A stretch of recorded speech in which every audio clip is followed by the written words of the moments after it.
Hi, it's Charlie Minato from halfwheel.com, and today I am reviewing the Diamond Crown St. James Peabody Humidor in the 160 count configuration.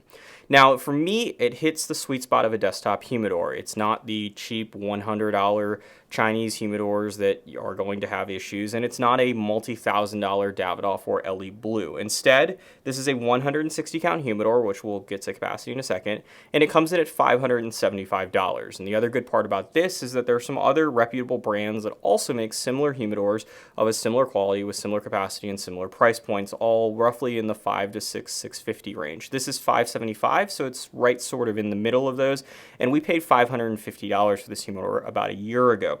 So this is the largest of the Peabody series. All three of them have the same sort of look. It's just a size difference. They all have what J.C. Newman described as a off-white pebbled texture, and that's underneath lacquer. So you can't feel any of the texture, but you can see it. And then on the outside, there's this wood that's not specified. It serves as an accent piece through all the edges of the humidor. So when you open it up, the first thing you'll notice in this particular instance is that 1/3 of the humidor doesn't have cigars, and we'll get to that in a second. And the second thing you may notice is that there's no tray. And that's somewhat of an issue for me. When you're spending $575 on a large desktop humidor, my hope is it would come with a tray. And trays serve a lot of functional purposes. For me, I could take these 3 cigars as well as some other ones which don't have cellophane and as such are more susceptible to damage, put them on the tray. That means they're going to be handled a lot less than how they're currently configured. And it also means the cigars below them are going to have less total cigars in that section. And so I'm not going to have to fumble through as many cigars to get to the bottom, which should help reduce damage overall to every cigar in the humidor.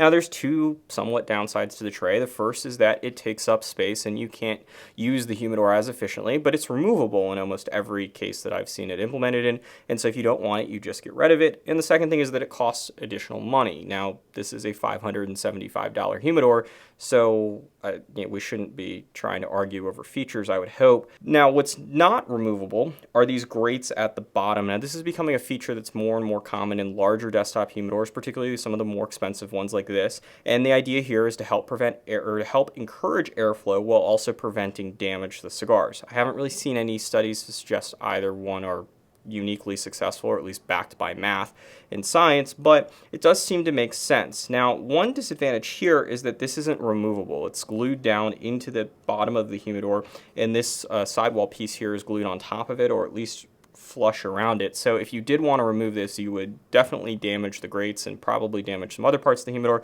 Certainly not something that I would attempt. Now, what is removable are these 2 dividers. Just like with the tray, they help to take the box and put less cigars in a specific area, which should help reduce the amount of damage when you go digging into the bottom of the humidor for cigars. And once again, they're removable. So if you want to maximize efficiency, you just take them out and they're not an issue. Now, as for capacity, it's rated at 160, and if you've ever gone and bought humidors or researched humidors, you will know that the numbers that they give you for the size of the humidors are usually laughable. So 160 means if you take 160 Robustos, I think, that's generally how most people measure that, and you lay them out perfectly, you can probably fit them in here.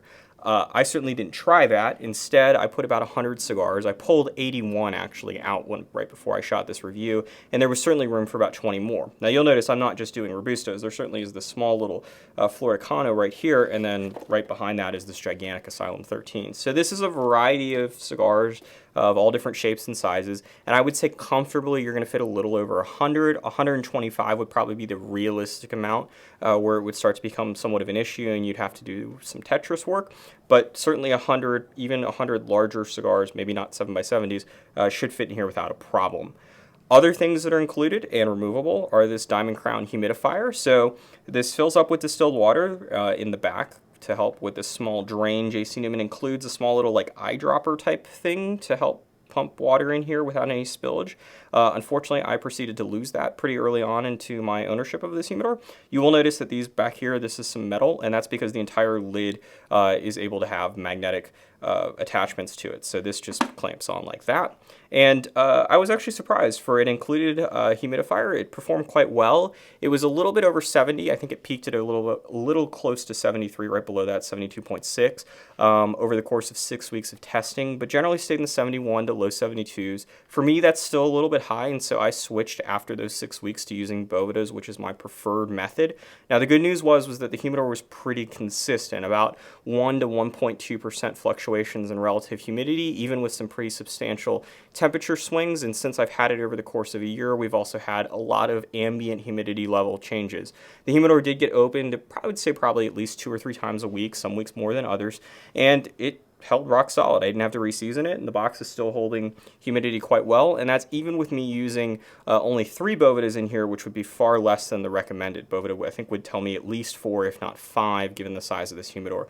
But 3 Bovedas are holding quite steady. I think I've only had to replace Bovedas twice in, say, about 9.5, 10 months worth of ownership. It also comes with this included hygrometer. Now, one interesting note is that the battery died pretty early on into this, or so I thought. I actually, right before this review video was shot, I took it out and tried to see if we had a battery in the office to replace it with. We didn't, but I put it back in, and about a minute later, it turned back on.